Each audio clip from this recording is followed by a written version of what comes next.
Ang susunod na programa ay rated PG. Patnubay at gabay ng magulang ay kailangan sa mga batang manonood. Perfect siya for dito. Oo.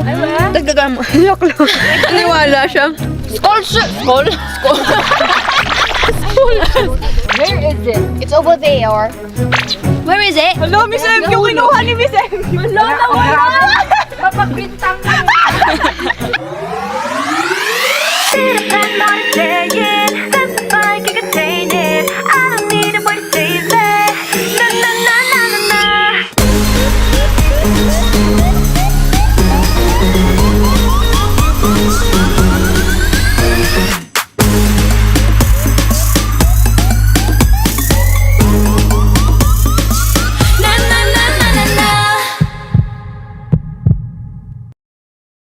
Welcome to Come Join Hey!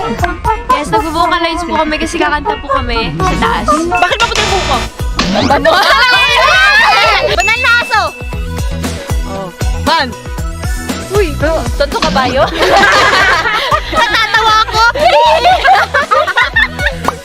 let's go. Wow!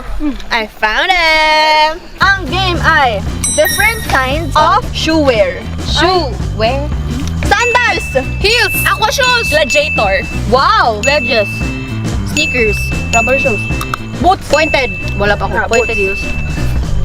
Hiking shoes! Bye-bye! Doll shoes! Wala talaga ang pino sa ganito. Wala talaga din. Ako na. Combat boots. Stiletto. Iba-ibang combat boots. May ibang sapatos si Ate Ike. Knee-high boots! Wedges. Ay, Tapos na! Sabi So, halika dito. Stickers. Sabi na. Yan eh. Napakabilis po ng ating labanan. Ang natira na lang po ay ang team Thunders. Ate Aya, Gwenny, Ate Colette, and me. Ew. Ayaw niya talaga niya tawag na ate. Running shoes. Walking shoes. Ako na. Ako na. Sige, strappies. Tapos na. 3 seconds na. Plastic, sandals. Yung parang may ganun-ganun. Ay, Skull shoes. Skull? school shoes. Skull. Soldier shoes. Soldier shoes. Combat. Yung combat boots. Huwag ka naman ulit. 1, 2, 3 na. Ay, okay. Bota. Ang bota. Bota with heels. Sila na naman yun. Wala naman kasi may heels na bota, be. Oo, nanalo ka na, be. Okay, go. Ang nanalo po. Ang nanalo po, si Colette na naman. Piling ko tayong dalawa lang mananalo. Kami na naman. Ano ko yung prize? Good Shepherd. Ute yan.